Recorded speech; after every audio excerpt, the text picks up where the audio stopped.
I didn't give my twin brother my kidney because he had an affair with my girlfriend and then outed me as bisexual. Cast: me equals Ryan, brother equals Sebastian, mum equals mum, dad equals dad, sister equals Jane, best friend equals Isaac, cousin equals Kai, backstabbing cow equals girlfriend, husband equals Daniel. Ryan and my twin brother Sebastian have never been close. In fact, he made life hell growing up, and my parents didn't help by playing favorites, getting him better stuff on our birthday, only going to see films he liked at the cinema, and giving him extra money for housework despite us doing the same amount of work. He would always put me down, belittle me, bully me with his friends at school, break my stuff and then blame me, and was just a pain in general. Growing up, the only people I knew to rely on was my older sister Jane, my cousin Kai and best friend Isaac, who all knew what an awful person my brother was. Anyway, cut to when I was 17, and I had my first girlfriend, someone I loved very much. We didn't want to make love because she wanted to wait till her 18th birthday to lose her virginity, but it turns out that she was having an affair with my brother behind my back for half the time we were together and only got caught when it was revealed she was pregnant. I was crushed. She knew how much I hated my brother and she saw some of the awful things he did to me, but she still went and did that. Cheating is bad enough, but to do it with him of all people. I punched him in the face and broke his nose and made him lose a tooth, but according to my parents I'm the one in the wrong, and now we have to help this girl who is carrying my brother's child and have to help support them. My brother then said he had no intention of being a father and told my girlfriend to get an abortion. She then ran out of town and I never saw her again. Don't know if she had the baby or aborted. All I know was that she was gone. And my folks were still praising my brother as the golden child. I was still the black sheep and failure as usual. Another year goes past, and I and my brother still despise each other, but I had started dating again. Was a long while, but I found someone.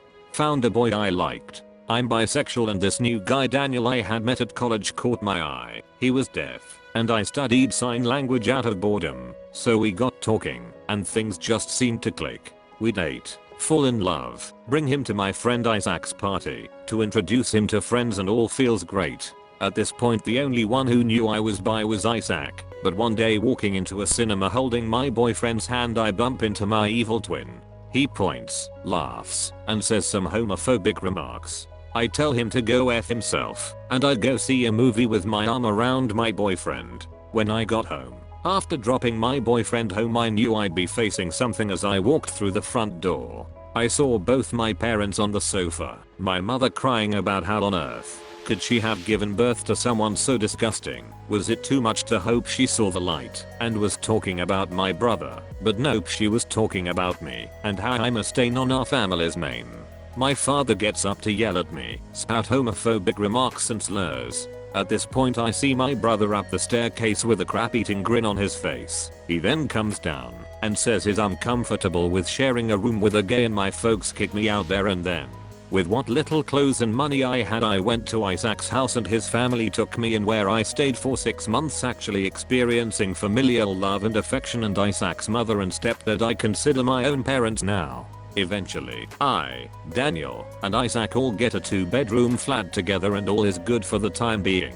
So cut to December last year, me and my boyfriend, now husband Daniel, are married. Isaac was my best man. My sister and cousin Kai walk me down the aisle. I have a brilliant job in graphic design, have my own house by the sea, and life has never been better. However, I got a call from my sister that my brother was in the hospital. I hadn't thought about him that much over the 9-year period since I was kicked out, but being reminded of his existence brought up a lot of painful memories for me. I was told by my sister that Sebastian wanted to see me and that it was urgent, so I went to the hospital he was in and met my sister outside the front entrance. I ask her what this is all about, but she doesn't tell me, and that I need to ask my twin. So I arrived to where my brother is, who have my parents at his side, and my folks actually look happy to see me, as if what they did to me hadn't happened. And Sebastian also looked really pleased to see me. It's safe to say something was off. Eventually, I ask what's going on, and why was I even here, to which my brother tells the family to leave us two alone. He looks so weak, as before he used to intimidate me so much. He told me that he was dying from kidney failure and has been for the past few years, but now he didn't have long left. I knew immediately where this was going. He then said he always regretted that we never got along, at which point I told him no. He looked confused and asked what I was on about, so I simply told him I wasn't going to donate my kidney to save him. He looked as if I had just pooped in his food. He then went on about how bad the situation was and that he really was sorry for all the things we did to each other growing up.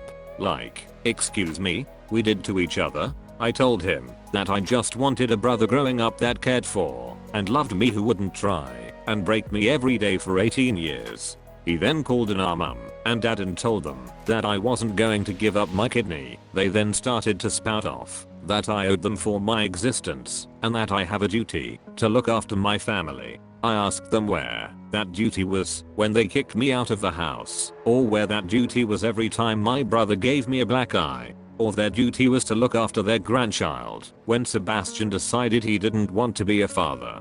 I said for all the things he's done, from outing me to having an affair with my girlfriend and abandoning his child, that this was the universe's and my way of finally giving back what he dished out to bite him in the butt. I then turned around and walked out of the room, having that be the last time I ever saw Sebastian again. Not sure why they'd want a gay's kidney anyway.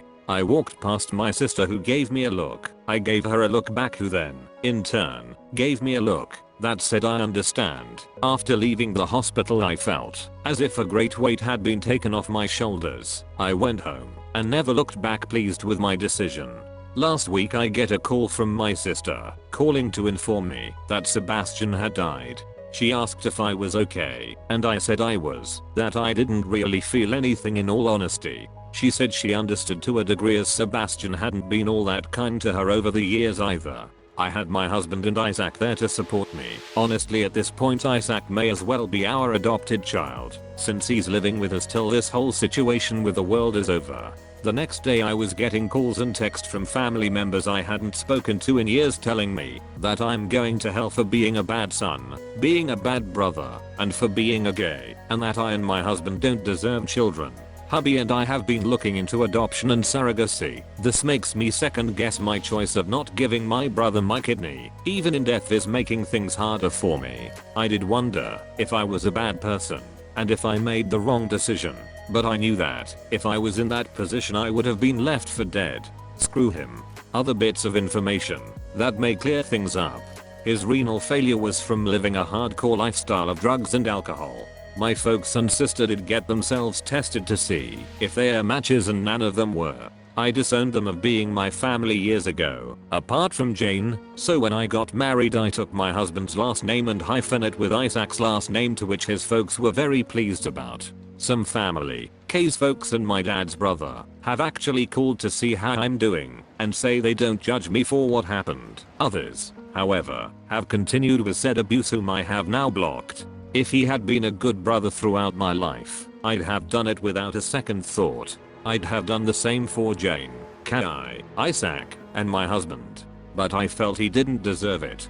It's unlikely I'll ever see my parents again, and I'll make sure my children will never meet them. My revenge to them will be being a better parent than they ever were.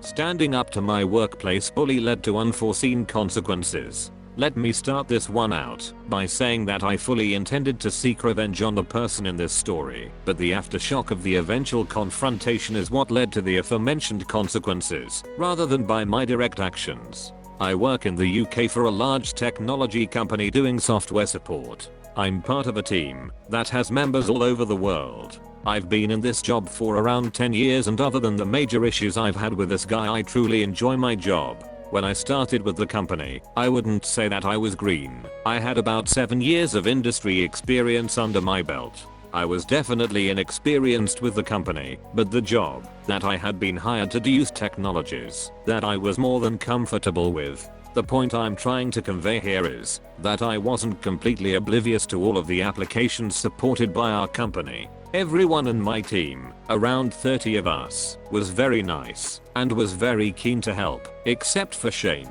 Shane is probably what you'd term as the team guru, about 5 years from retirement, part of the office furniture, metaphorically, as we are all home workers. He'd been with the company for nearly 40 years. Everyone labeled Shane as the only guy to go to when you were truly in a bind. When I was initially starting out, I did indeed find that Shane was highly knowledgeable and more often than not had the answers to whatever obscure questions you might have. Things were great, and our team ticked over nicely. I got to know the rest of the team well, over the phone, over time too, and my best friend was a woman named Mel. She was of a similar age and experience level to Shane, and in my opinion, was just as knowledgeable as him. One day Mel and I were on a brief call chatting about a work issue. When we got to shooting the breeze for a while, we talked about ourselves and also the team. I'd said that I hadn't met anyone face to face yet, and that was when she told me she'd once met Shane in person a couple of years ago. They are both based in the US, I'm in the UK, and both got invited to a tech conference in New York. She told me that he has serious health issues due to his weight, around 450 pounds, and when he was home was often on oxygen and medication. His plan was to ride things out until he was able to take early retirement so that he didn't need to worry about paying for his medical insurance anymore. That sounded like a reasonable enough plan to me, and we were soon talking about something else. The issue started about 2 years into my tenure with the company. We started moving in a new direction with what applications we were going to be offering to customers, and towards that end, we were trained in a bunch of new stuff. I saw this as a great opportunity and equalizer. If no one on our team had any experience with this new software, then I would be on equal footing with everyone. This went well for me, and I put a lot of time and effort into learning as much as possible. Shane didn't show much interest in the new stuff. He continued to spend most of his time with the legacy tools. In team meetings, you could clearly tell he was getting pissed off that his status as a guru was gradually becoming more and more meaningless. This wasn't anything personal. We work in software. You have to adapt in order to remain competitive. As time went on, it was becoming clear to the team how much work I was putting in, and I was well on the way to becoming the go-to guy for the new software. During this time, Shane would start sniping at me for anything he could plausibly manage. For example, if I was late to a team meeting because a customer call overran, he'd make sure to interrupt whatever was being said to comment something like, "Oh look, OP has bothered to grace us with his presence," even though he'd been guilty of the same in the past. Things like email chains too. Almost anything I sent out that included him and our boss on an email, he would reply with some unrelated complaint or observation, completely irrelevant to what was actually being discussed. One day Mel called me and asked me what my beef with Shane was. I, truthfully, told her that I had no beef at all with him, and he just seemed to have it in for me. She said that if she managed to find anything out she'd let me know. Things continued like this for a couple of years. I continued to be the go-to guy, and he continued to try and discredit me and generally paint me in as bad a light as possible. One day we had a major incident, one that literally could have cost the company millions in SLA fines if it was not solved quickly. Our manager split us into teams to troubleshoot specific areas, and she paired me up with Shane. I wasn't happy about it, but whatever, I was a professional. We got on a call and started working through the issue. As our call progressed, it was becoming abundantly clear why he didn't like me. He knew nothing about the new application. He hadn't done any work on it at all. Everything I asked him to check, he needed hand-holding, even for the most basic of tasks. Eventually, I just shared my screen and said for him to watch me. I went into the guts of the system, through so many logs, explaining to him what I was doing the whole time, and eventually found the problem was with a recent patch we had installed. At this point he dropped from the call. I didn't think anything of this at the time. We use Skype for business, and it can be flaky, so I just continued what I was doing. Our process was not to roll back any changes until it had been approved by the senior manager. As I was the one responsible for deploying/rolling back patches, made some notes about what we needed to do, and then rejoined the main call. I wasn't worried at all, because bad patches happened every so often. They just didn't usually have this level of impact. As soon as I did, I got absolutely destroyed by the incident manager. Apparently, Shane had returned to the group call and informed everyone present that the outage was caused by an error that I had made in the deployment process, and that Shane had told me what the correct fix was, and I had refused to implement it then and there. I was furious. He had accurately told them the cause of the problem, because it was me who literally demonstrated to him how to find it. I had even foolishly mentioned to him what I thought would fix the problem. Because of how long he'd been with the company compared to me, only our immediate team knew the truth about who was really the better skilled person in this situation. His historical reputation still carried a lot of weight with people who didn't work day to day with him. Because this incident was so major, over 100 people were on this call, several of them 2 or 3 levels of management above our team. He made me out to be a reckless, incompetent idiot, and he was believed. Despite my manager's protestations, I was disciplined and given a verbal warning. He meanwhile was congratulated for steering the company away from a potential disaster and given a commendation. I was so angry, and a while later Mel gave me a call. Apparently, Shane had been bragging to her about putting that smart but punk in his place. She was shocked and asked him what he was talking about. His real beef was that he thought I had disrespected him by trying to take over his role as go-to guy for the new software. That wasn't my intention at all. I didn't see it as my fault that he was too damn lazy to do the work again. I lamented with Mel that she should have recorded the call. She laughed and said that Skype shows when you're recording a call, and he'd never have spilled his guts while being recorded. I immediately had a brainwave. I decided that I would confront Shane one-on-one. I pinged him on Skype and said that I wanted to talk. He responded with a smiley and just said sure. I called him and let him know that I was recording this call, and the Skype notification popped up to let all participants know that this call was being recorded. I went right for it and accused him of lying about the major incident and said that it seemed like he had major beef with me. As expected, he lied and said that he was sorry that I felt like I had to react this way. He said that he would need to talk to our boss about it. I said wait 1 second and turned off the Skype recorder. I then said that Skype isn't recording and that he knew exactly what he had done. His mask slipped at this point, and he said that he was perfectly in his right to put me in my place. He said that you need to respect the longer serving people in jobs like this, and that he would do it again in a heartbeat. I didn't hold back. I called him a dinosaur who refused to move with the times and wanted to coast out his days here without doing any work. He said that he was a couple of years away from retirement and he'd be damned if he was going to bust his butt for some shiny new software. I said to him, speaking of new software, has he heard of OBS? Of course, he hadn't, and I suggested he Google it. I then hung up on him. Not long after, the messages started. He was begging me not to use the secret recording that I had taken. He said that if he gets fired he will lose his retirement package and his medical benefits. I told him to go F himself and that he should have considered that before trying to get me fired. I passed all of this onto the relevant channels before really giving it any thought. Things set in motion, and sure enough a few weeks later, after a company investigation, he was fired. I heard from Mel that he had asked to take early retirement so as to keep his benefits, but this was apparently rejected. It all came out later that apparently he had significant debts and that he was counting on his retirement package to keep him financially afloat. With no job and no package, he had no money to pay for the medical treatment which he badly needed.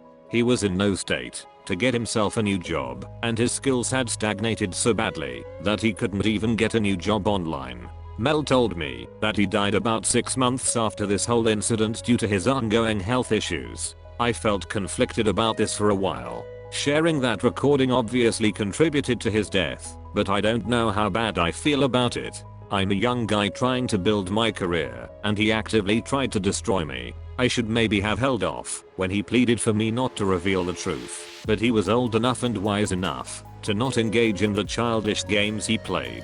If I'd known he'd be dead as a result of this, I'd maybe have done things differently. It's one that stays with me, that's for sure. I'm still at the company, and I can tell you all that I will never treat a new employee the way he treated me. So maybe the breaking of that cycle is the positive to come out of all this.